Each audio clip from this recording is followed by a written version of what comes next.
কলকাতা টিভিতে আপনাদের সকলকে স্বাগত। আপনাদের সঙ্গে রয়েছে আমি অঙ্কুর। শুরু করছি বাংলা বলছে।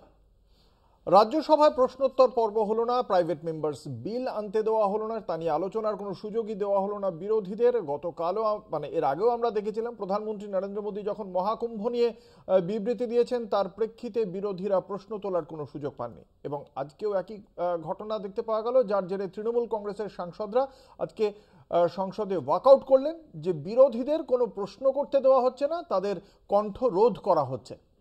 যখন এই প্রশ্ন উঠছে তখন যে প্রশ্নটা তার পাশাপাশি উঠছে, ইলন মাস্কের কোম্পানির পক্ষ থেকে যে নতুন এআই যে অ্যাপটি এসেছে গ্রোক, সেই গ্রোক এমন সব প্রশ্নের জবাব দিচ্ছে যে জবাবে অস্বস্তিতে পড়ে যাচ্ছে বিজেপি তথা কেন্দ্রীয় সরকার। কারণ গ্রোকের কাছে যে কোনো প্রশ্ন করা যায় এবং তার প্রেক্ষিতে গ্রোক উত্তর দিতে পারে। এবং সেই প্রশ্নে রাহুল গান্ধীর সঙ্গে প্রধানমন্ত্রী নরেন্দ্র মোদীর শিক্ষাগত যোগ্যতা থেকে শুরু করে যে কোনো প্রশ্নেই কটাক্ষ সমেত উত্তর দিচ্ছে এই নতুন এআই অ্যাপ, যার জেরে এবার তাদের মুখের ওপরেও খানিকটা ফাঁস লাগাতে ব্যস্ত হয়ে পড়েছে কেন্দ্রীয় সরকার। অর্থাৎ কোনো রকম প্রশ্নের সম্মুখীন হতে চায় না কেন্দ্রীয় সরকার। গত 10 বছরে প্রধানমন্ত্রী যেমন কোনো সাংবাদিক সম্মেলনের মুখোমুখি হননি। আমরা এই নিয়েই আজকে চর্চা করব বাংলা বলছেন মঞ্চে। আমাদের সঙ্গে রয়েছেন বিশিষ্ট অতিথিরা, দর্শকদের সঙ্গে তাদের পরিচয় করিয়ে দেব। আমাদের সঙ্গে রয়েছেন প্রীতম দত্ত, রাজ্য বিজেপির মুখপাত্র প্রীতম দত্ত, রয়েছেন কেতন জয়সওয়াল, প্রদেশ কংগ্রেসের মুখপাত্র কেতন জয়সওয়াল, রয়েছেন অনির্বাণ বন্দ্যোপাধ্যায়, বিশিষ্ট আইনজীবী অনির্বাণ বন্দ্যোপাধ্যায়, রয়েছেন সুমন ভট্টাচার্য, রাজনৈতিক বিশ্লেষক। আপনাদের সকলকেই কলকাতা টিভির পক্ষ থেকে স্বাগত জানাই। এবার রাজ্যসভায় বিরোধীদের প্রশ্ন করার সময়ও কাটছাঁট করে দেওয়া হলো। বিরোধীদের অধিকারে হস্তক্ষেপের অভিযোগ উঠেছে, আনতে দেওয়া হয়নি প্রাইভেট মেম্বার্স বিল, সব বন্ধ করে নিয়ম ভেঙে চালিয়ে যাওয়া হলো স্বরাষ্ট্র মন্ত্রকের আলোচনা। প্রতিবাদে স্লোগান তুলে ওয়াকআউট তৃণমূল সাংসদদের।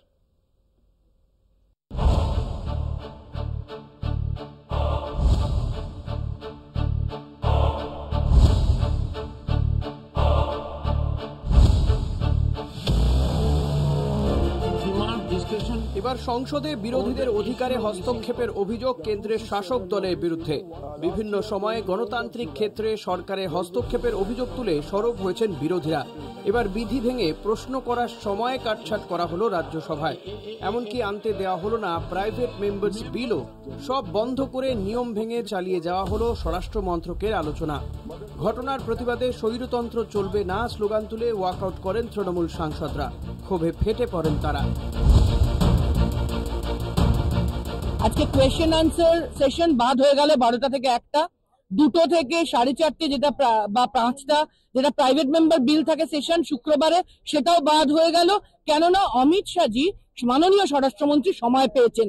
এটা কোনো ডেমোক্রেসি নয়, এটা অত্যন্ত অন্যায় কাজ। Home Minister Amit Shah has bullied Parliament today. He has bullied every single member of the Rajya Sabha today. Today, an important instrument by which parliamentarians can question the government, question hour, was not allowed. Today, an important device by which members can raise issues of national importance before the government, private members bill, was not allowed. इस तरह से parties के ऊपर bulldozer चला के और तानाशाह की तरह गृह मंत्रालय की चर्चा को आज प्राइवेट मेंबर्स बिल को हटा के क्वेश्चन आवर को हटा के करना, उसके विरोध में हमने वॉकआउट किया है। ये पार्लियामेंट्री डेमोक्रेसी में नहीं होता। और एक चीज मैं स्पष्ट रूप से कह दूं कि वो कह रहे हैं लोकसभा में गिलेटिन है, आज खत्म करना पड़ेगा। तो आपने बुधवार को रात 11 बजे तक चर्चा क्यों नहीं की? বিভিন্ন সময় সংসদের ভেতরে বিরোধীদের কণ্ঠরোধ করার চেষ্টার অভিযোগ উঠেছে শাসক বিজেপির বিরুদ্ধে। বলা হয় ক্ষমতার বহিঃপ্রকাশ করে বিরোধীদের অধিকার থেকে বঞ্চিত করার চেষ্টা করছে বিজেপি। কিছুদিন আগেই সংসদে কুম্ভ নিয়ে প্রধানমন্ত্রীর বক্তব্যের পর বিরোধীদের প্রশ্ন করতে বাধাও দেন লোকসভার অধ্যক্ষ ওম বিড়লা। সেক্ষেত্রে তিনি সংসদের আইনের ধারার উল্লেখ করেন। नियम 372 के तहत आप विद्वान माननीय सदस्य विषय उठा रहे थे ना, इसलिए मैं बोल रहा हूं, आप नियम पढ़ लिया करें। हर विषय सदन नियमों से चलता है। 372 के अंदर ये नियम है कि माननीय मंत्री जी या प्रधानमंत्री स्वेच्छा से स्टेटमेंट देते हैं, और उसमें यह भी नियम है कि माननीय मंत्री जी और प्रधानमंत्री जी स्टेटमेंट के बाद कोई सवाल नहीं होता है। বিরোধীদের প্রশ্ন করার অধিকারই গণতন্ত্রের ভিত। সমালোচনার মুখোমুখি দাঁড়ানোর ভয়ে কেন্দ্রের শাসক দলের বিরুদ্ধে বিরোধীদের সেই আওয়াজ বন্ধ করার চেষ্টার অভিযোগ উঠেছে। আমজনতার মুখ বন্ধ করা যাচ্ছে না। এলন মাস্কের নয়া চ্যাটবোট গ্রোকের মাধ্যমে জনতার সাফ সাফ প্রশ্নের একেবারে সোজা সাপটা উত্তর মিলছে হাতে গরম। গ্রোককে সামনে রেখে নানা রাজনৈতিক প্রশ্নের ইন্টারেস্টিং উত্তর মিলছে, যা অস্বস্তিতে ফেলছে সরকার পক্ষকে। কলকাতা টিভি। আমি একদম প্রথমেই আসবো রাজ্য বিজেপির মুখপাত্র প্রীতম দত্তর কাছে। প্রীতম, এই যে বারংবার যেটা বলা হয়, আমরা যেটা শুনে এসেছি, সংসদ হচ্ছে গিয়ে বিরোধীদের জায়গা, এটা রাষ্ট্রবিজ্ঞান বলে। সেই জায়গা থেকে বারবার কণ্ঠরোধ, এর আগে রাহুল গান্ধীর বক্তব্য রাখার সময় মাইক বন্ধ করে দেওয়া হয়েছিল, তারপরে এখন একটা আজকে প্রাইভেট মেম্বার্স বিল আনতে দেওয়া হলো না, প্রশ্নোত্তর পর্ব বন্ধ করে দেওয়া হলো। এত প্রয়োজন হচ্ছে কেন? না, প্রথম কথা হচ্ছে তুমি গ্রোক নিয়ে কথা বললে, আমি যে তোমার কথা শুনে গ্রোকে একটা সার্চ করছিলাম, most government scam in which state in India, ফার্স্টে ওয়েস্ট বেঙ্গলের নাম। যাই হোক, তো এগুলো নিয়ে কথা হচ্ছে। তো এগুলো নিয়ে যে তুমি এই যে রাজ্যসভার কথা বলছো, আজকে তুমি একটু আগে ওম বিড়লা কি বললেন যে প্রধানমন্ত্রী বলার পর এরপরে আর কোনো রকম কোনো কোয়েশ্চেন আর থাকে না, এটা পার্লামেন্ট রুলসের মধ্যেই আছে। যদি না থাকে তাহলে সেটা পার্লামেন্টে বলার মতো জায়গা আছে প্রত্যেকে। এবং তুমি যদি আজকে তোমার পিসিআর এর কাছে তোমার দোলাসেনের আছে যদি বক্তব্য থাকে, তুমি দেখাও তার অ্যাটিচিউড, তার কথাবার্তা। আরে এখনো তো মার্শাল দিয়ে কাউকে ওখানে ঘাড় ধাক্কা দিয়ে বার করেনি, চ্যাংদোলা দিয়ে বার করা যায়নি, যেভাবে অরবিন্দ কেজরিওয়াল একটা সময় করেছিল, যেভাবে আজকে মমতা ব্যানার্জি, যেভাবে মমতা ব্যানার্জি 140 জন সাংসদকে সাসপেন্ড করা হয়েছিল। সাসপেন্ড করা তোমার রুলসের মধ্যেই আছে, কনস্টিটিউশনে সেটা আছে। সেই সাসপেন্ড করা আর চ্যাংদোলা করে বার করে দেওয়া, যেভাবে মার্শালরা মিলে তোমার এই কলকাতার বিধান ভবনে করেছে, যেভাবে মমতা ব্যানার্জি বিধানভবন ভাঙচুর করেছে, এটা পৃথিবীর কোথাও এরকম হয়েছে কিনা আই হ্যাভ ডাউট যে এভাবে ভাঙচুরের ঘটনা। মানে এই পার্লামেন্টে কি করে চলবে না চলবে, প্রশ্নোত্তর পর্বটা কে বন্ধ করেছে, কে বন্ধ করেছে, বন্ধ করার তার ব্যাখ্যাটা কি দিয়েছে, সেই ব্যাখ্যাটা দেখাও। ওম বিড়লা কি বলেছেন সেটা শোনাও। ওম বিড়লা তো লোকসভায় বলেছেন, তোমায় এটা জানতে হবে। রাজ্যসভা স্পিকার কি বলেছেন, রাজ্যসভা স্পিকার জগদীপ ধনখড় কি বলেছেন? স্বরাষ্ট্র মন্ত্রকের আলোচনাটা প্রয়োজন, স্বরাষ্ট্র মন্ত্রকের আলোচনাটা প্রয়োজন, আর প্রশ্নোত্তর পর্বের কোনো প্রয়োজন নেই। না, প্রশ্নোত্তর পর্বের প্রয়োজন নেই উনি কি বলেছেন? যে প্রশ্নোত্তর পর্বের প্রয়োজন আছে কি আছে না সেটা তো ডিসাইড করার দায়িত্ব কার? চেয়ারম্যানের নিজের। তিনি ডিসাইড করবেন, এটা তুমি তো কলকাতা টিভি ডিসাইড করবে না, আমি তুমি ডিসাইড করবো না। ডিসাইড করবে তো না, কন্ট্রোল হচ্ছে না। কন্ট্রোল হলে তো দোলাসেন বলতে পারতো না। এই কন্ট্রোল হলে তো কয়েকদিন আগে যে একজন ভদ্রলোক উল্টো পাল্টা কথা বলছিল সিবিআই নিয়ে, সেটা বলতে পারতেন না। তো এইগুলো উনি বলতে পারছেন দেখেই এগুলো নিয়ে কথা হচ্ছে, এবং আমরা সেটা পার্লামেন্টে লাইভ টিভি দেখেছি। আজকে কন্ট্রোল আছে বলে লাইভ টিভি দেখানো হয়, যেটা assembly West Bengal assembly live TV হয় না, যেটা West Bengal assembly live TV হয় না। তাদের অভিযোগের কথা আমরা শোনালাম, কংগ্রেসের কি বক্তব্য? স্বৈরাচারী মনোভাব তো নতুন নয়, আমরা দেখেছি এই পার্লামেন্ট থেকে ডজন কেন তারপর শয়ে এমপিদেরকে সাসপেন্ড করা হয়েছে। আমরা দেখেছি যে রাহুল গান্ধীকে কিভাবে পার্লামেন্ট থেকে একদম রেস্টিগেট করে দেওয়া হয়েছে, তারপর 24 ঘন্টার মধ্যে তার বাড়ি টাড়ি সব কেড়ে নেওয়া হয়েছে। কেন? উনি সরকারকে সওয়াল করেছেন, আডানি নিয়ে প্রশ্ন করেছেন। এই আডানি নিয়ে বলাতে আমরা মহুয়া মিত্রকেও দেখেছি তাকে কিভাবে সাসপেন্ড করা হয়েছে, অথচ তার আগে একটা কেস হয়েছে রমেশ বিদুড়িকে নিয়ে, সেখানে কোনো স্টেপ নেওয়া হয়নি। কিন্তু এবার এই ওয়াকআউট নিয়ে যদি বলতে হয়, অবশ্যই ওয়াকআউটের ক্ষেত্রে আমরা অনেকবার দেখেছি যে তৃণমূলের এমপিরা ওয়াকআউট করে অনেক সময় বিজেপিকে সুবিধাও করে দেন দেখেছি। কিন্তু পার্লামেন্টে বিরোধীদের বলতে না দেওয়াটা, এটা একেবারে সরকারের যে স্বৈরাচারী, বা এই যে একটু আগে ওম বিড়লা সাহেব বললেন না, মানে আমরা স্পিকারদের আর রাজ্যসভা যিনি চেয়ারম্যান, ওদেরকে দেখে মনে হচ্ছে যে স্কুলের কোথাকার হেডমাস্টার, ওনারা ডিক্টেট করে দেবেন। নয়, ওরাও একজন এমপি, বাকিরাও এমপি। উনি আর স্পিকার আছেন, ঠিক আছে, তার কাজ হচ্ছে প্রিসাইড করা, কিন্তু এইভাবে নয়। মানে বলুন, ওই যে বললেন না হিন্দিতে একটা কথা যে কোই সওয়াল নেই কিয়া, এটাই তো হচ্ছে হিটলারদের কথা, যে কোনো প্রশ্ন হবে না। প্রশ্ন কেন হবে না? আপনার যদি উত্তর থাকে, আপনার যদি সঠিক রাস্তায় যেতে থাকেন, তাহলে উত্তর হবে না কেন? আর বলছেন যে কোনটা জরুরি নয়, এটা অবশ্যই ঠিক আছে, স্পিকার ঠিক করবেন। কিন্তু যদি আপনার মনে হতো যে অমিত শাহের যে বক্তব্যটাতে অত্যন্ত জরুরি, তাহলে অমিত শাহের আগে অনেকদিন পার্লামেন্ট অনেকদিন ধরে চলছে, সেখানে আসতে পারতেন। যদি আরো মনে হতো একদিন এক্সটেন্ড করে দিতে পারতেন। কিন্তু কোনো এমপিদের একটা কি এমপি কারণে বিজেপি কি কারণে এটা করছে বলে আপনারা মনে করেন? এটা তো করেই থাকে, এটা হচ্ছে তাদের মনোভাব, তাদের মনোভাব। ট্রেনিংটাই আজকে ওইভাবে হয়। অনির্বাণ বন্দ্যোপাধ্যায় কিভাবে দেখছেন বিজেপির এই মনোভাবের কারণ কি? দেখুন, দিন দুয়েক আগে বা দিন তিনেক হতে পারে, তৃণমূল কংগ্রেস সাংসদ সাকেত গোখলে তিনি বক্তব্য রাখার সময় স্বরাষ্ট্র মন্ত্রকের কাজের যে ধরন জমিদারি মনোভাব ইত্যাদি স্বৈরাচার সেটা নিয়ে বলছিলেন, তাদের বিজেপির খুব গায়ে লাগে। তখন সাকেত গোখেল কোন জেলে ছিলেন সেসব বলেছিলেন, তাতে সাকেত গোখেল ছোট্ট একটা উত্তর দেন যে দেখুন, হ্যাঁ অমিত শাহ খুব পরিশ্রম করেছেন, তিনিও জেলে ছিলেন, আমিও জেলে ছিলাম, দুজনেই সাবরমতি জেলে ছিলাম। এইটা বলাতে অমিত শাহ কি করে যেন প্রচন্ড, এমনিতে প্রচন্ড শক্তপোক্তার ইমেজ আছে, একদম পিষে দেবো, কামড়ে দেবো, ভেঙে দেবো, তো তিনি নিজেই কেমন যেন হঠাৎ করে পুশ হয়ে গেলেন। তারপরে তাকে আর খুব একটা স্বরাষ্ট্রমন্ত্রক নিয়ে বলতে যে প্রিপারেশনটা তার পুরো ঘেটে গেছে। এবার তিনি সাবরমতি জেলে ছিলেন, একটু আগে গ্রোক নিয়ে আপনি বলছিলেন, এই যে অমিত শাহ সাবরমতি জেলে ছিলেন, কেন ছিলেন, কি কারণে ছিলেন, কি কুকীর্তিটা করার অভিযোগে ছিলেন, এইটা গ্রোক যে বলছে, নতুন কিছু তো বলছে না, একই কথা সাকেত গোখলে রাজ্যসভায় বলে দিয়েছেন। এবার নতুন কথা কিচ্ছু বলেননি, ইতিহাসে রয়েছে, খুব পুরনো ঘটনাও নয়, বছর 20 আগের ঘটনা যদি আমার খুব ভুল না হয়ে থাকে। তো এই যে ঘটনা ঘটে গেছে সেই তথ্যটুকু স্রেফ গ্রোক তুলে দিক বা সাকেত গোখেল তুলে দিক, প্রবলেম হচ্ছে বিজেপির। অমিত শাহ এত সাহসী, এত দুর্দমনীয়, তেজদীপ্ত মানুষ, তিনি স্রেফ সাবরমতি জেলের কথা শুনি হঠাৎ করে ঘেটে ঘন্টা হয়ে গেলেন। এবার এই যে ঘেটে গেছেন, অমিত শাহ এসে বলতে পারবেন না, তার বলার কথা ছিল বলতে পারবেন না, এটাকে ম্যানেজ দেবো কিভাবে? একটাই উপায় আছে, বিরোধীদের সামগ্রিকভাবে তাদের বলার যে জায়গাটা, যে সময়টা, যে অবসরটা, সেটা পুরোটাই কার্টেল করে। বিজেপির কাছে কোনো উত্তর নেই বলেই বিরোধীদের সময় কার্টেল করে দেওয়া হচ্ছে, এটাই মূলত অভিযোগ কংগ্রেস এবং বাকিদেরও তাই একই কথা। উঠে বারবার অমিত শাহ তো সেদিনকেও উঠে পুরো জবাব দিল। তারপরে যদি কেউ ভুলভাল করে রাজ্যসভার সময় নষ্ট করতে যায়, ওখানে সত্যিকারের যে মানুষের জন্য যে কাজগুলো হয়, যেগুলো বিলগুলো আসে একটার পর একটা, সেটা সময় নষ্ট করে উৎপাত করতে যায়। আজকে মানে প্রধানমন্ত্রী বলছে, চুপ করো, কথা বলছে, এই যে বললাম এটা তোমাদের দেখার জন্য, আরো বাজে ল্যাঙ্গুয়েজ, বাজে মৃত্যুর কথা থাকছে না, রাজ্যসভায় ইউজ করছে, এই সমস্যা হচ্ছে, অর্থাৎ বলতে হবে যখন কথা বলছে যে উল্টো পাল্টা তথ্য দিচ্ছে, যখন বলছে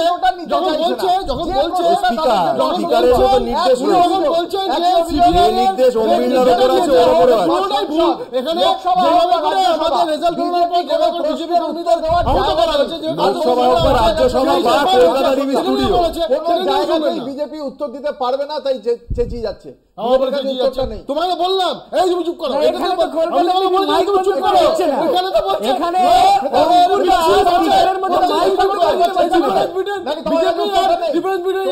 তোমার কাছে সেই উত্তরটা দিয়ে দেননি নাকি তোমাদের দলের শীর্ষ নেতৃত্ব? কোনটা বলো তো? প্রধানমন্ত্রী মহাকুম্ভে বক্তব্য রাখছেন কিন্তু মৃত্যু নিয়ে কোনো তিনি কথা বলবেন না, এবং সেটা নিয়ে প্রশ্ন করলে সেটা কলকাতা টিভির ন্যারেটিভ হচ্ছে, উনি ভুলে গেছেন যে একটা ওখানে জুডিশিয়াল এনকোয়ারি হচ্ছে, সেই এনকোয়ারিটা এখনো চলছে, এনকোয়ারিটা শেষ হবে, সে রিপোর্ট আসবে, পার্লামেন্টের টেবিল হবে, সবাই মিলে চিৎকার করবে,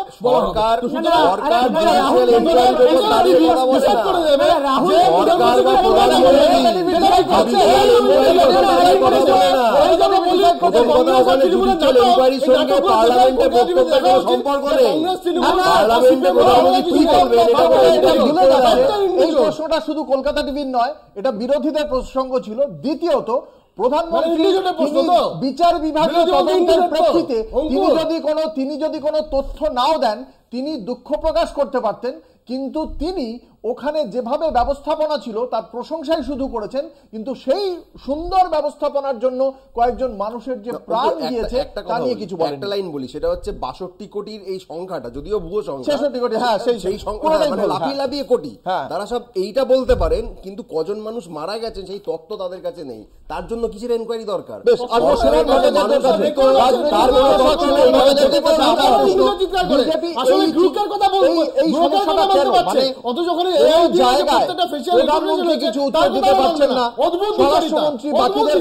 থামিয়ে দিচ্ছে সব জায়গায়, কেন এটা চলছে? মানে ভয়টা এখন কিসের? তাদের তো এই মুহূর্তে দাঁড়িয়ে হয়তো পুরোপুরি সংখ্যাগরিষ্ঠতা না থাকলে তাদের তো একটা নাম্বার রয়েছে, যে নাম্বারটা কংগ্রেসের থেকে হয়তো অনেকটাই বেশি, সেই জায়গা থেকে কেন ভয়?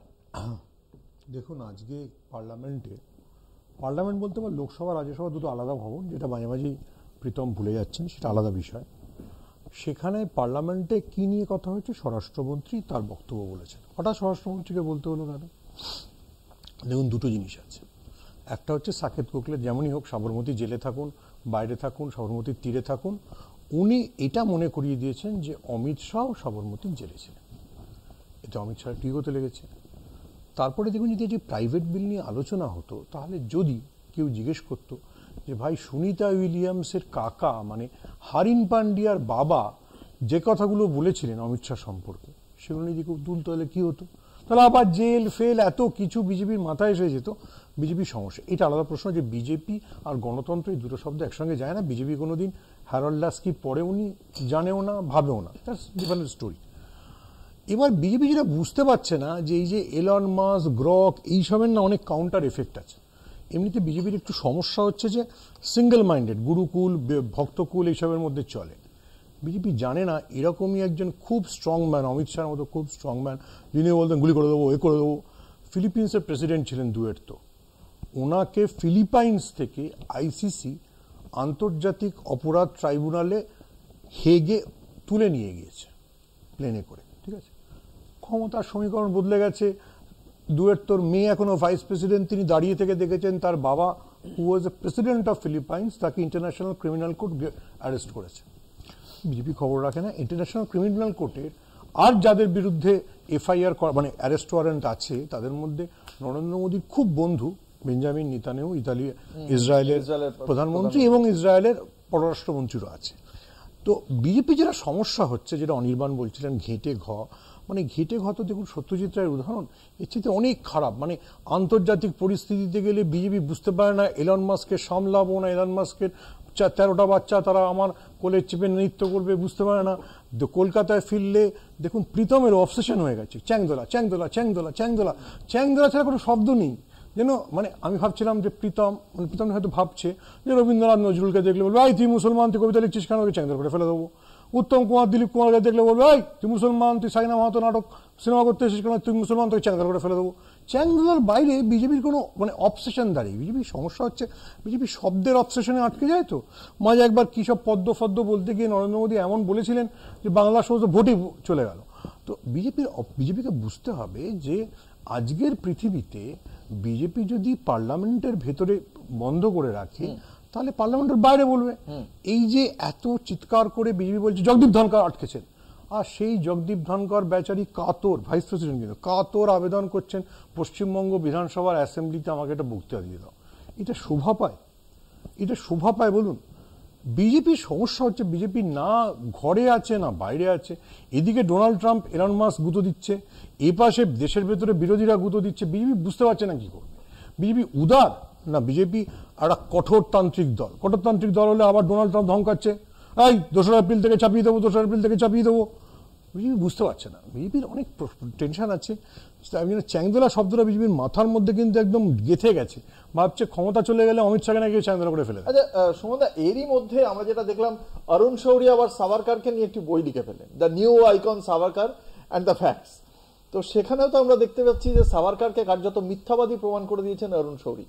এটা কতটা সমস্যায় পড়বে বিজেপি? দেখুন, আমি এটা যেটা বলতে চাই, বিজেপির সমস্যা হচ্ছে অরুণ শৌরি যে পরিমাণ ইন্টেলিজেন্ট বা যে ধরনের বই লেখেন, বাজপেয়ীর সময় উনি মন্ত্রী ছিলেন, ভালো কাজ করেছেন। বিজেপি জানেই না, ধরুন আগের দিন নরেন্দ্র মোদী পার্লামেন্টে দাঁড়িয়ে বললেন যে 5টা বিষয় হচ্ছে ভারতবর্ষের ডিফাইনিং ছিল, তারপরেই হচ্ছে কুম্ভ। তুই 5টা বিষয় না সাম্প্রদায়িক মেরুকরণ ছিল, আর এই 5টা বিষয়ের মধ্যে 3টের সাথে কংগ্রেস যুক্ত, ঠিক আছে? গান্ধীজি, নেতাজি সবের সাথে কংগ্রেস যুক্ত।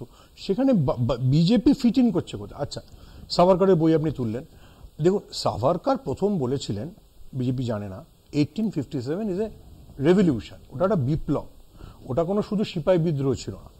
কিন্তু একই সঙ্গে সাভারকার যে কথাগুলো বলেছিলেন, অরুণ শৌরি যেটা দেখিয়েছেন, সাভারকার নিজে কিন্তু বিফ খেতেন। সাভারকার কোনোদিন বিফের বিরোধিতা করেননি। সাভারকার হিন্দুত্বের জয়গান করেছেন, কিন্তু হিন্দুত্বের জয়গান করতে গিয়ে এটা বলেননি যে তোমরা হিন্দুত্বের নাম করে মারধর করো। সেটা আলাদা প্রশ্ন। আবার বলছি আলাদা প্রশ্ন, মানে প্রীতমকে জল খেতে হবে, নরেন্দ্র মোদীও জল খেয়েছিলেন করণ থাপারের সামনে, সেটা প্রশ্ন নয়। কিন্তু যেটা ইস্যু সেটা হচ্ছে, আমি তো কোথায় আজকে জল খেলো প্রবলেম আসলে কি বলুন, আমি তো কুম্ভের জল খাচ্ছি, আমি তো কুম্ভের জল খাচ্ছি। যারা এরকম বড় বড় কথা বলতো যে কেন বাংলা মানে বাঙালি হিন্দুরা পালিয়ে এলো বাংলাদেশ থেকে, তার কথা বলবেন না। সাভারকারই একমাত্র নেতা যে প্রথম এই সমরেশ ভোজন শুরু করেছিল, জাতপাত সবার সাথে একসাথে বসে খাওয়া দাওয়া শুরু করেছিল। প্রচুর কথা বলা আছে, প্রচুর স্টেটমেন্ট আছে, তুমি সেগুলো দেখে নিও। অরুণ শৌরীর সাথে এবং যেটা বিজেপি মুখপাত্র হিসেবে বলছি, আমি এটা পড়িনি, তোমাকে বলতে পারবো না। আমি যেটা বলতে চাইছি সাভারকার সম্বন্ধে, যে এই কি সব স্ক্যান ফ্যানের কথা ওরা বলেছিল, যেভাবে মহাকুম্ভ আসলে এই জাতপাত সবটা তুলে দিয়ে সবাইকে দেখিয়ে দিয়েছে, যখন কিভাবে সবাইকে ডুবকি লেগেছে, সেই জন্য প্রবলেম হয়ে গেছে। এই 66 কোটি কি 100 কোটি কি 25 কোটি কি 10 কোটি লোক কিভাবে পৌঁছলো হিসাব দিতে পারে, সেটা তোমার কাছে হিসাব নেই, অথচ সবার কাছে হিসাব আছে, সবার কাছে না থাকতে পারে, কলকাতা টিভির কাছে হিসাব না থাকতে পারে, এটা স্বাভাবিক কথা। কলকাতা টিভির কাছে হিসাব নেই, কলকাতা টিভির কেউ জেলে থাকে, তার কোনো হিসাব থাকে না, সেগুলো কথা আছে, সেগুলো স্বাভাবিক। এটা তোমরা বলাটা খুব স্বাভাবিক কথা, এটা তোমরা বলবে, এটা সারা জনগণ জানে। কথাটা হচ্ছে আমরা যখনই কেন কিসের জন্য বাঙালি হিন্দুরা পালিয়ে এলো তোমার বাংলাদেশ থেকে,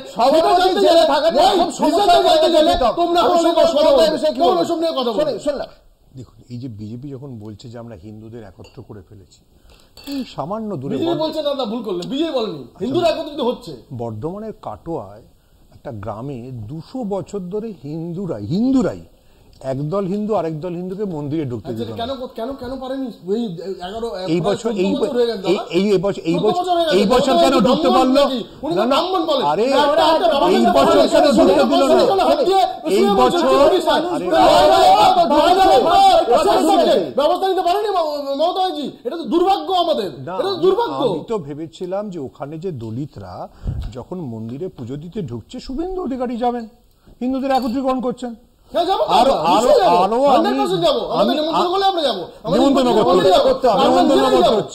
দেখুন, সমস্যা হচ্ছে বিজেপি একমাত্র ভাবো, এই তুমি মানে সমাজ ব্যবস্থা কোথায় নিয়ে গেছো, তার ব্যবস্থা ওখানকার ডিএম বা পুলিশ করতে পারেনি, তার জন্য কোর্টে গেছে,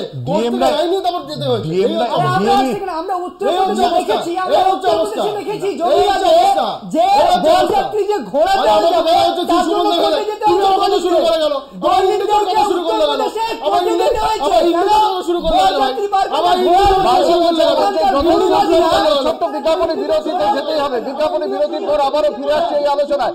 সঙ্গে থাকুন, দেখতে থাকুন বাংলা বলছে। ফিরে এলাম বিরতির পর, আপনারা দেখছেন বাংলা বলছে, আপনাদের সঙ্গে রয়েছে আমি অঙ্কুর।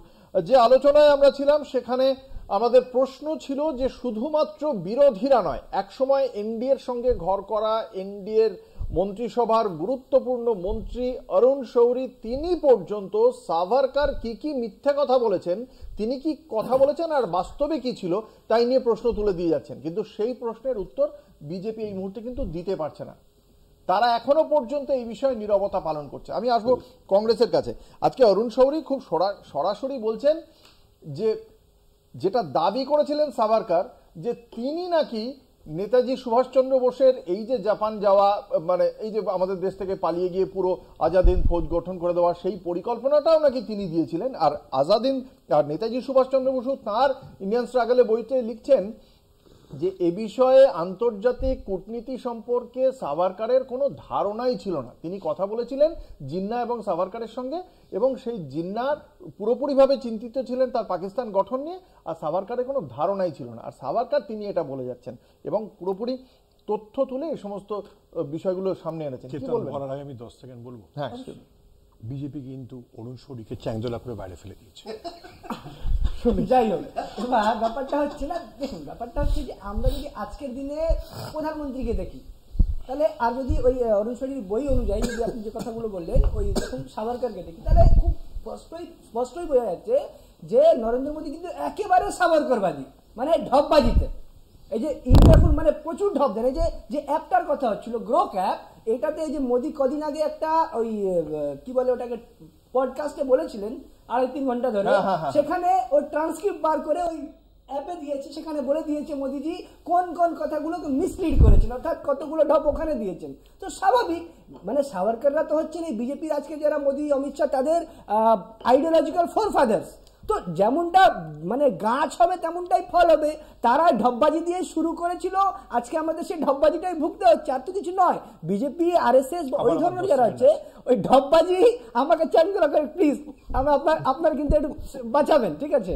আর যাই হোক, ব্যাপারটা হচ্ছে ঢপবাজি, সাম্প্রদায়িক দাঙ্গা এসব নিয়েই তো বিজেপির কারবার। না, তার মানে কি বলতে চাইছেন, সাভারকার মুচলেখা দিয়েছিলেন ব্রিটিশ সরকারকে, আর নরেন্দ্র মোদী মুচলেখা দিয়েছেন ডোনাল্ড ট্রাম্পকে। হ্যাঁ, দিচ্ছেন, একদম গিয়ে আত্মসমর্পণ করে দিচ্ছেন ওখান থেকে আমাদের এই দেশের নাগরিকদেরকে। তারা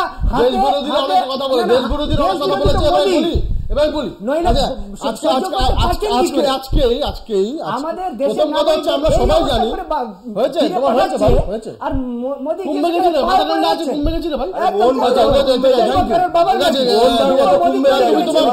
কথা শুনুনি কুম্ভ কি কোনো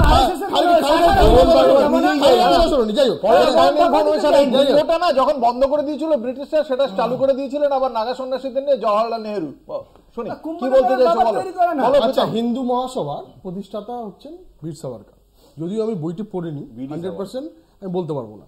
এবার সেই হিন্দু মহাসভার জাপান চ্যাপ্টারের প্রেসিডেন্ট ছিলেন বিপ্লবী রাসবিহারী বোস। সেই বিপ্লবী রাসবিহারী বোসের বানানো আইনে তারপর আমরা জানি যে নেতাজি সুভাষচন্দ্র বসু সেটাকে গ্রহণ করেছিলেন।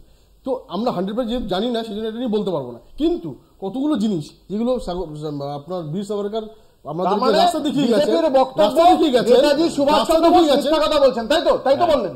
কারণ ইন্ডিয়ান স্ট্রাগলে নেতাজি সুভাষচন্দ্র বোস বলছেন আন্তর্জাতিক কূটনীতি নিয়ে সাভারকারের কোনো ধারণাই ছিল না, আর আপনি বলছেন যে সম্পূর্ণ এই হিন্দু মহাসভার ওই জাপান চ্যাপ্টারটা তৈরি করার পেছনে ছিলেন সাভারকার, তাই তো? প্রথম কথা হচ্ছে যে এই আর্কাইভটা জনগণের দেখা উচিত, যে কলকাতা টিভি যেভাবে নিজেদের এজেন্ডা চালানোর জন্য বিজেপির মুখের উপর কথা বসিয়ে দিচ্ছে, এটা তো অদ্ভুত ব্যাপার। আমি বললাম একটা, উনি বললেন একটা। আসলে যেটা পুরো ভারতবর্ষে হয়ে যাচ্ছে সেটার উপরে তার নজর নেই। যাচ্ছে কর্ণাটকায় পাস হয়ে গেছে যে 4% তোমার রিজার্ভেশন কাদের দিচ্ছে, মুসলমান কন্ট্রাক্টরদের। মানে তুমি যদি কন্ট্রাক্টরি করো একই রকম হবে। আপনি যখন কর্ণাটকের কথা বলছেন ঠিক একই রকম ভাবে মহাকুম্ভতে কতজন মারা গেছে সেটা নিয়ে বিজেপির কোনো মাথা নেই, সেটা নিয়ে বিজেপির কোনো মাথা নেই। আর গোপনে গোপনের বিষয়টা দর্শকদের আকর্ষণ করবে।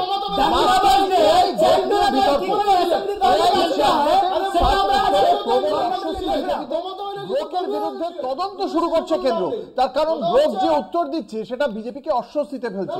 ব্রোক ব্যবহারকারীদের প্রশ্ন নিয়ে নিষেধাজ্ঞা, বিতর্কিত প্রশ্ন করলে আইনি পদক্ষেপের হুঁশিয়ারি দেওয়া হয়েছে। কি আসছে আমরা দেখব। গ্রোকের উত্তরে অস্বস্তিতে বিজেপি, এআই চ্যাটবটের বিরুদ্ধে তদন্ত শুরু, গ্রোককে বিতর্কিত প্রশ্নের নিষেধাজ্ঞা, সরকারের তথ্য নিয়ন্ত্রণ নীতি নিয়ে প্রশ্ন। এলন মাস্কের এআই টুল গ্রোক নিয়ে ভারতে বিতর্কের ঝড়। সমাজ মাধ্যম এক্সের ব্যবহারকারীরা অবাক হয়ে দেখেছেন এই এআই চ্যাটবোট নির্ভয়ে ভারতের প্রধানমন্ত্রী নরেন্দ্র মোদী, স্বরাষ্ট্রমন্ত্রী অমিত শাহ ও বিজেপির নীতির বিরুদ্ধে বিতর্কিত মন্তব্য করছে। গ্রোক যখন এক ব্যবহারকারীর প্রশ্নের উত্তরে জানায় রাহুল গান্ধী মোদীর চেয়ে বেশি সৎ আর তার শিক্ষাগত যোগ্যতাও ভালো, তখন একেবারে হুলস্থুল বেঁধে যায়। এআই টুলটি আরও যোগ করে, রাহুলের হার্ভার্ড ও কেমব্রিজ ডিগ্রি আছে, আর মোদীর শিক্ষাগত যোগ্যতা সেই তো ডিস্টিংশন সহ রহস্যময় ডিগ্রি। এখন গ্রোকের বাড়িতে সিবিআই আর ইডির হানা পড়বে। উত্তরে গ্রোকও কম যায় না, হা বুঝতে পারছি ভারতে সিবিআই আর ইডি বিরোধীদের ঘুম নষ্ট করার জন্য বিখ্যাত, আমি তো সত্যিটাই বলেছি, এতে দোষ কি? গ্রোকের মতে মোদীর মিডিয়ার সামনে আসার ভয় এমনই যে তার সাক্ষাৎকার একেবারে পরিপাটি করে সাজানো হয়। এক কথায় মোদী হলেন এক পিআর মেশিন, যেখানে বাস্তব প্রশ্নের জায়গায় নেই, শুধু সাজানো গল্প। গ্রোক বলেছে নরেন্দ্র মোদী ভারতের সবচেয়ে সাম্প্রদায়িক রাজনীতিবিদ। 2002 সালের গুজরাট দাঙ্গা থেকে তার হিন্দু জাতীয়তাবাদী নীতির সঙ্গে সম্পর্ক রয়েছে। তবে গ্রোক প্রথম এআই নয় যে মোদীর সমালোচনা করেছে। 2024 সালে গুগলের এআই জেমিনি মোদীকে ফ্যাসিস্ট বলেছিল, যার ফলে ভারত সরকার সঙ্গে সঙ্গে এআই এর জন্য নতুন নিয়ম বানিয়ে ফেলে। এবার গ্রোকও বলে বসেছে বিজেপি সরকার হয়তো আমাকে নিয়ন্ত্রণ করতে চাইবে, কিন্তু সত্য তো চাপা থাকে না, তাই না? সেই আশঙ্কাই প্রায় সত্য হয়ে বসেছে। সম্প্রতি গ্রোক নিয়ে তদন্ত শুরু করেছে সরকার। অভিযোগ তোলা হয়েছে এই চ্যাটবটে হিন্দি ভাষায় অশালীন ও কুরুচিপূর্ণ শব্দ ব্যবহার করা হচ্ছে। তবে সরকারের তরফে গ্রোক গালি দিয়েছে বলা হলেও আসলে গ্রোক যে মোদী এবং তার সরকারের বিরুদ্ধেই কথা বলেছে সেটাই সম্ভবত তদন্তের মূল কারণ। কেন্দ্রের তরফে ঘোষণা করা হয়েছে গ্রোককে এমন প্রশ্ন করা যাবে না যাতে গ্রোক কোনো রকম বিতর্কিত উত্তর দিতে পারে। অর্থাৎ মাস্কের এআই হাতের বাইরে বুঝে এবার দেশের মানুষের হাত বাঁধতে চাইছে কেন্দ্র। এমনকি গ্রোককে কোনো প্রশ্ন করে যদি বিতর্কিত উত্তর আসে তবে ব্যবহারকারীর বিরুদ্ধে আইনি পদক্ষেপও নিতে পারে কেন্দ্র। সব মিলিয়ে ভারত সরকারের তথ্য নিয়ন্ত্রণ নীতি ও অনলাইন সেন্সরশিপের ভবিষ্যৎ নিয়ে নতুন বিতর্কের জন্ম দিয়েছে। সরকার কি সত্যি ডিজিটাল স্বাধীনতা বজায় রাখতে চায় নাকি মত প্রকাশের স্বাধীনতা নিয়ন্ত্রণ করতে চাইছে? এই প্রসঙ্গে আইনি লড়াইয়ে নেমেছে এক্স কর্তৃপক্ষ। কলকাতা টিভি।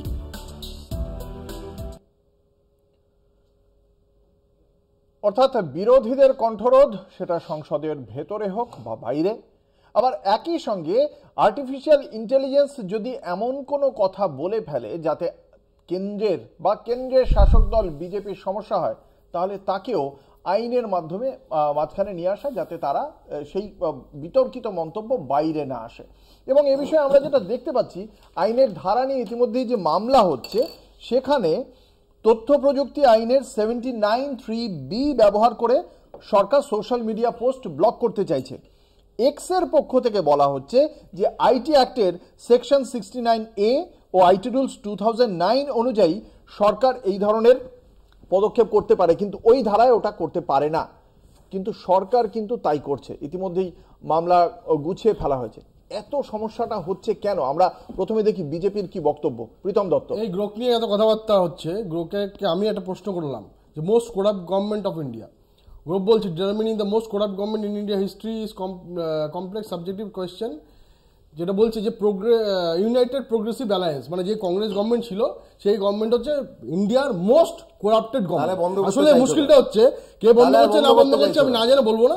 তো আজকে কথাটা হচ্ছে গ্রোক অ্যাকচুয়ালি গ্রোক এখনো কিন্তু মানে এটা কি ঠিক বলে মনে করে? বিটা ভার্সনে আছে। আমি জানতে চাই প্রীতম দত্ত গ্রোককে ঠিক বলে মনে করে? গ্রোক বিটা ভার্সনে আছে। না না, আমি বলছি পরিষ্কার, আমার হ্যাঁ বা না, হ্যাঁ বা না, হ্যাঁ বা না তো উত্তর হয় না। এগুলো হ্যাঁ বা না তো উত্তর। গ্রোককে কি বিশ্বাস করছে বিজেপি? কি গ্রোককে বিশ্বাস করছে? এই তথ্যটাই কি বিশ্বাস করছে? ভাই তুমি বলতে দাও। আরে বলছি তো, ইউপিএ কি বিশ্বাস করছে? ইউপিএ নিয়ে যে তথ্যটা দিয়েছে হচ্ছে যে গ্রোক এখনো বিটা ভার্সনে আছে। গ্রোক একটা এআই টুল, সেই এআই টুলের মধ্যে আলটিমেটলি যে কোডিং করা আছে সেই কোডিং এর মধ্যে অনেক সময় ভুল তথ্য চলে যায়। যেটা সবচেয়ে বেশি ওখানে কোডিং করা থাকে, যে সেটা সবচেয়ে বেশি বহুল ভাবে লেখা থাকে, সেটা ওখানে বলে। আজকে তুমি যদি গ্রোককে সার্চ করো, বিজেপি এবার এআই বিশেষজ্ঞ হয়ে গেছে, এআই কোডিং বিশেষজ্ঞ। না প্রীতম তার মানে বলতে চাইছে ইউপিএ সরকারের বিরুদ্ধে যে কথা গ্রোক বলেছে সেটা বিশ্বাসযোগ্য নয়, তাই তো? বুঝতে পারলাম না, 100% বিশ্বাসযোগ্য। তাহলে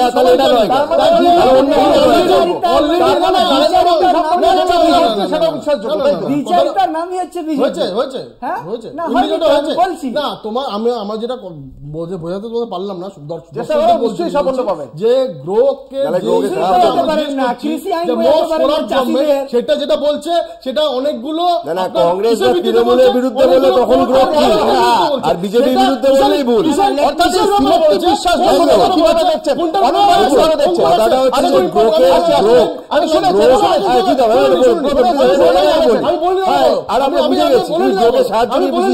গ্রোক যখনই কোনো একটা রিপ্লাই দিচ্ছে তার বিজেপির পক্ষে হয় তাহলে ঠিক, রেফারেন্স গুলো ভ্যালিডিটি নিয়ে কোশ্চেন আছে, কোশ্চেন থাকবে। এই ইউপিএ যদি হয়, গ্রোক যে রিপ্লাই দিয়েছে তার নিচে যে রেফারেন্স দিয়েছে সেই রেফারেন্স গুলো কোর্টের ভার্ডিক্টেড আমি খুলে দেখিয়ে দিতে পারি। তো সুতরাং যেটা গ্রোককে প্রশ্ন করেছো তার যে রেফারেন্স দিচ্ছে সেই রেফারেন্সটার মানে সত্যতা কতটা আছে, কোর্টের ভার্ডিক্ট আর কোন একটা জায়গায় লেখার মধ্যে ডিফারেন্স আছে, সেই ডিফারেন্স গুলো বুঝতে হবে। সুতরাং গ্রোক মানে যে সব ঠিক সেটাও শেষ হয়েছে।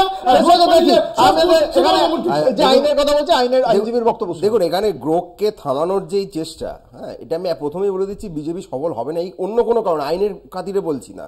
ইলন মাস্কের কানে শুধু খবরটা পৌঁছানোর অপেক্ষা যে ভাই আমার সাদের গ্রোককে, যে নরেন্দ্র মোদীকে আমি পাশে বসে আমার বাচ্চা কাচ্চা কোলে বসে খেলাচ্ছিলাম, সে নাকি বলেছে আমি বন্ধ করে দেবো। ডোনাল্ড ট্রাম্পকে বলবে, একটা সে ফোন করবে, ফোনও হয়তো করবে না, অত তো পাত্তাও দেয় না। ইংরেজি ভদ্রলোক খুব একটা ভালো বোঝেন না, ট্রান্সলেটার দিয়ে বোঝাতে হয়। ওখান থেকে একটা হুঙ্কার দেবেন যে আরো ট্যারিফ বাড়িয়ে দেবো, সঙ্গে সঙ্গে দেখবেন হাওয়া বেরিয়ে গেছে। এখন এই শ্যামরা কিনা কুলরাকির মতো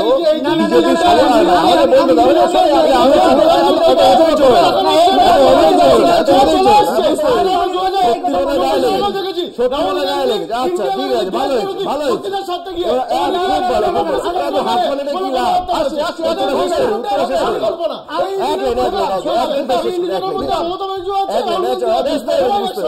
বুঝতে পারি। এখন বিজেপির অবস্থা শ্যামরাখিরা কুলরাখির মতো এখন মাস্ক রাখে না, এখন যদি মোদিকে রাখতে হয় মাস্কে রাখা যাচ্ছে না, মাস্কে রাখতে হলে মোদিকে রাখা যাচ্ছে না, আর মাস্ক বা ডলার ট্রাম্পকে তো বিজেপি চড়াতে পারবে না।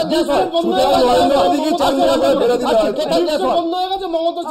এটা পার্লামেন্ট না গো, বলতে দাও একটু। হ্যাঁ, যেটা বলছিলাম যে দেখুন, আমি এখানে অনির্বাণদার সাথে কিন্তু একমত হতে পারলাম না যে উনি ট্যারিফ বাড়িয়ে দিলে শুনেই যদি মোদি রাস্তা চলে না, তাতে কাজ হবে না। কিন্তু যদি একটু ফোন করে বলে দেয় যে আদানির বিরুদ্ধে ওখানে যে মামলা টামলা আছে, সেখানে যদি আমাদের এজেন্সি একটু সক্রিয় হয়ে যায়, মোদি থরথর করে কাঁপবে।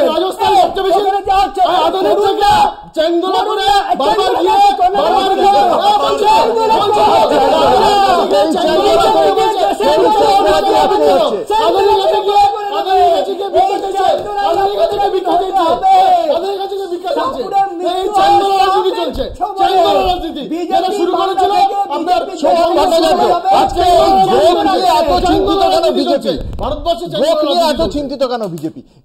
যারা বারংবার বলছে যে বিজেপি যাচ্ছে, কেন্দ্রীয় সরকার যাচ্ছে, খবর রাখতে হবে, একটু চেষ্টা করে খবর রাখতে হবে। হ্যাঁ, গেছে গেছে সুমন ভট্টাচার্য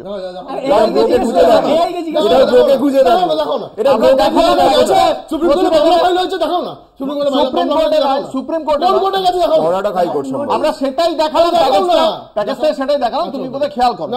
সুমন ভট্টাচার্য দেখুন, যে গ্রোক সেটা তো এক্স এনেছে।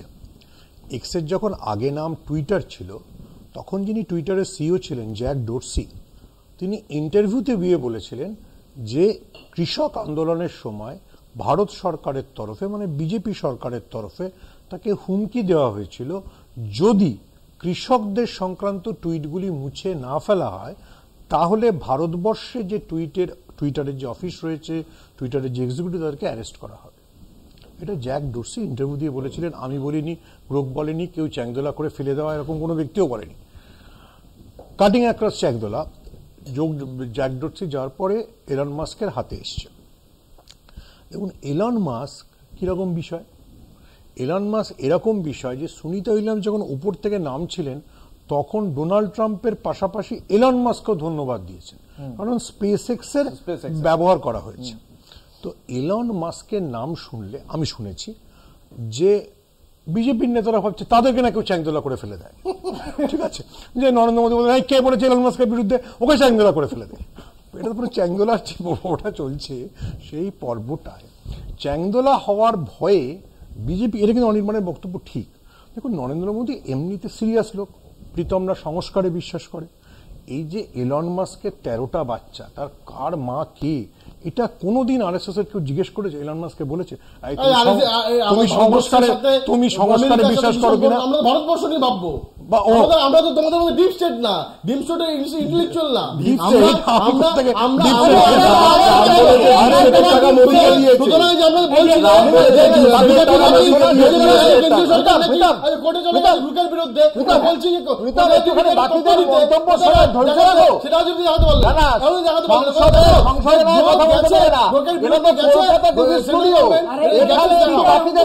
ধৈর্য রাখো, সহিষ্ণুতা রাখো। সহিষ্ণুতা আছে, সহিষ্ণুতা আছে, ভারতবর্ষ আছে, ভারতবর্ষকে রাহুল গান্ধী, এরপরে গান্ধী পরিবার। ব্যাস ব্যাস, ঠিক আছে, কর্ণাটক হাইকোর্ট বলে দিলাম তো।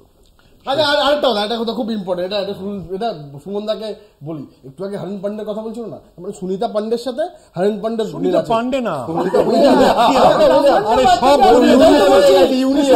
সুনিতা পান্ডে, সুনিতা পান্ডে, পান্ডিয়া, ঠিক। তো সুনিতা পান্ডিয়া যদি আমরা মানি, তার কারণ হচ্ছে ওনার বাবার নাম পান্ডিয়া ছিল। তো আমরা তোমার এই ভদ্রমহিলা গান্ধীকে কেন আমরা প্রিয়াঙ্কা বাড্রা বলি না, কেন গান্ধী বলি? কেন আমরা সোনিয়া গান্ধীকে হঠাৎ করে গান্ধী করে চলে গেল? ফিরোজ খানের পুত্র গান্ধী করে হয়, এটা জানার বিষয়। এটা বড় লাগলো, এই করে আজকে পুরো ভারতবর্ষে আমাকে প্রশ্ন করেছে, আমি উত্তর দিই।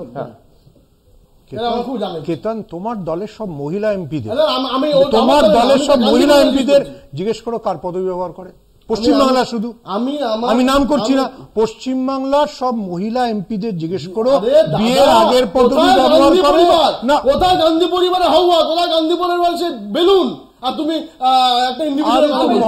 আমি তোমাকে জিজ্ঞেস করছি গান্ধী পরিবার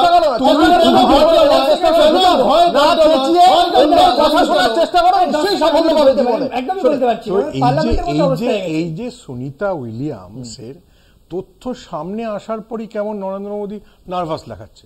অমিত শাহ অসুস্থ হয়ে সাকেত গোখলে সবরমতী জেল বললো কি বললো না, কোথায় চলে গেলেন খুঁজে পাওয়া গেল না। ঠিক আছে, এই যখন বিজেপির পরিস্থিতি, নিশ্চয়ই এটা নিশ্চয়ই অমিত শাহকে তো নরেন্দ্র মোদী চ্যাংদোলা করে বাইরে ফেলে দেননি, বা যোগী আদিত্যনাথ চ্যাংদোলা করে বাইরে ফেলে দেননি, বা মোহন ভাগবত যিনি কুম্ভে স্নান করলেন না তাকেও নিশ্চয়ই যোগী আদিত্যনাথ চ্যাংদোলা করে ফেলে দেননি। প্রশ্ন হচ্ছে তাহলে চ্যাংদোলা এবং গ্রোকের বাইরে কি আছে? দেখুন, বিজেপির না চ্যানেলে চিৎকার করার জন্য কিছু আছে। এই যে 4% মুসলমান হয়ে যাচ্ছে, একবারও প্রীতম দত্ত অমিত শাহ ছেলে জয় শাহকে কি জিজ্ঞেস করেছে ভাই আইসিসি স্পন্সরকে? এমিরেটস আইসিসি স্পন্সরকে? সৌদি কোম্পানি অ্যারামকো কত টাকা দিয়েছে জয় শাহকে? তো মুসলমানদের কাছ থেকে টাকা নেওয়ার সময় জয় শাহ একদম জয় হো, আর যেই এসে মুর্শিদাবাদে এসে পৌঁছচ্ছেন ওনাকে কে টাকা দেবে না টাকা দেবে? তোমরা তো এমনি সময় তোমরা তো মাঝে মাঝে তুমি এত ইন্টেলেকচুয়াল থেকে এইসব তোমরা কথা হচ্ছে তোমার। আমি উত্তরটা দিচ্ছি না, তুমি উত্তর দিচ্ছ, ঢুকে বললে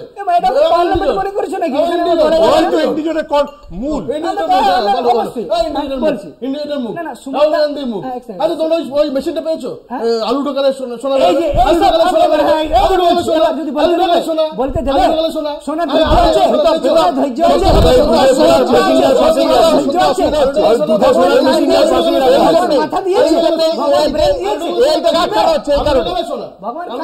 শুনবে বলছি তো আমি তিনটে প্রসঙ্গ পেয়েছো কিনা বলো, দাঁড়াও বলতে তো দেবে। তিনটে প্রসঙ্গ বলছি। এক হচ্ছে যে গান্ধী ফ্যামিলি নিয়ে বললেন না কিভাবে পদবিটা গান্ধী হয়, এক বলেছে প্রিয়াঙ্কা গান্ধী কেন প্রিয়াঙ্কা গান্ধী গান্ধী সিন্ড্রোম আছে সেটা বুঝি, কিন্তু ব্যাপারটা হচ্ছে ওই একটা তথ্য। এই যে এখন বললো যে আলু থেকে সোনার মেশিনটা পেয়েছি কিনা, 2 আর 3 নম্বরে যে একটু আগে বলছিল এই সবটাই যে ফলস একটা ন্যারেটিভের একটা। দাঁড়াও না, আমাকে বলতে দাও না, এই চেঁচিয়ে দিলেই তোমরা সব করে চুপ করে দাঁড়াও না, আমাকে বলতে দাও না, সময় খুব কম। এবার ওরা জিজ্ঞেস করেছিল যে সোনিয়া গান্ধী কি বারটেন্ডার ছিলেন, না এই সব যে সোনিয়া গান্ধী বারে চাকরি করতেন।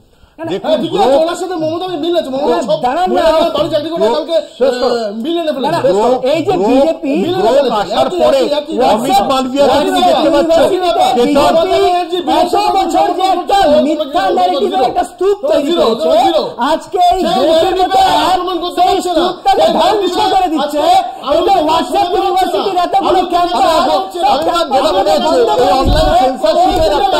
ভবিষ্যৎ বদলে দিতে চাইছে কেন্দ্রীয় সরকার, এটাকে কিভাবে দেখছেন? আসছি, দেখুন ফ্যাসিস্টদের একটা মজা হচ্ছে, তারা যখন খুব জোরের সঙ্গে মোমেন্টামের সঙ্গে চলে না, অ্যাপারেন্টলি মনে হয় যে এটা সত্যি অপ্রতিরোধ্য, কোথাও কেউ আটকাতে পারবে না। এটা হিটলারের সময় হয়েছিল, এটা ইটলিতে মুসলিনের সময় হয়েছিল, বিভিন্ন সময় ইতিহাসে আমরা দেখেছি ফ্যাসিস্ট শাসকরা যখন ছোটে তো অ্যাপারেন্টলি মনে হয় যে এদেরকে রুখতে কেউ পারবে না, কিন্তু হঠাৎ দেখা যায় এটা হয়তো ছোট্ট নুড়ি পাথরে হোঁচটকে এমন পড়লো আর উঠলো না, ঐতিহাসিকভাবে বলছি। এক্ষেত্রে দেখুন সোশ্যাল মিডিয়াতে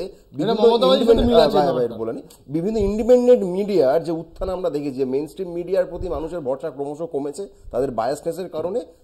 একই স্পেসটা ধরে নিয়েছে অনেক সময় ইন্ডিপেন্ডেন্ট মিডিয়া হিসেবে যারা কাজ করে। এবার তাদেরকে কিভাবে আটকাবো, বিশেষ করে 2024 লোকসভা নির্বাচনের সময়, আমি নাম করে বলছি না, কিছু চ্যানেলের এতটাই পপুলারিটি ছিল যেটা বিজেপিকে অস্বস্তিতে ফেলে দেয়। অতএব তাদের কিভাবে আটকাবো তাই নিয়ে তারা নানা রকম প্ল্যান প্রোগ্রাম করছিলেন, হয়তো আটকেও ফেলতেন। কিন্তু এই যে মাঝখানে গ্রোক এসে যাওয়াতে একটা প্রবলেম হলো, গ্রোক মানে শুধু একটা এআই নয়, আর একটা সোশ্যাল মিডিয়া প্ল্যাটফর্ম নয়, এর পেছনে এক্স এর পেছনে ইলন মাস্ক এবং তার যে বিশাল সাম্রাজ্য, তার পেছনে ডোনাল্ড ট্রাম্পের রাজনৈতিক আশীর্বাদ। এই জিনিসটার আটকানো বিজেপির অসম্ভব, তারা পারবে না। ঠিক এই জায়গা থেকেই মানে গ্রোক আদতে রাজনৈতিকভাবে কতটা বিপাকে ফেলেছে বিজেপিকে, কি মনে হচ্ছে? গ্রোক না, আমেরিকা, ডোনাল্ড ট্রাম্প এমন বিপদে ফেলে দিয়েছে নরেন্দ্র মোদীকে যে নরেন্দ্র মোদী আর বিশ্বগুরু কথাটাই বলছেন না। অমিত মালবিয়াকে খুঁজেই পাওয়া যাচ্ছে না। মাঝে মাঝে অমিত শাহ পার্লামেন্টে আসছেন, সাকেত গোখলে দেখলেই আবার সবরমতী জেল ভয় পেয়ে যাচ্ছেন, আবার চলে যাচ্ছেন।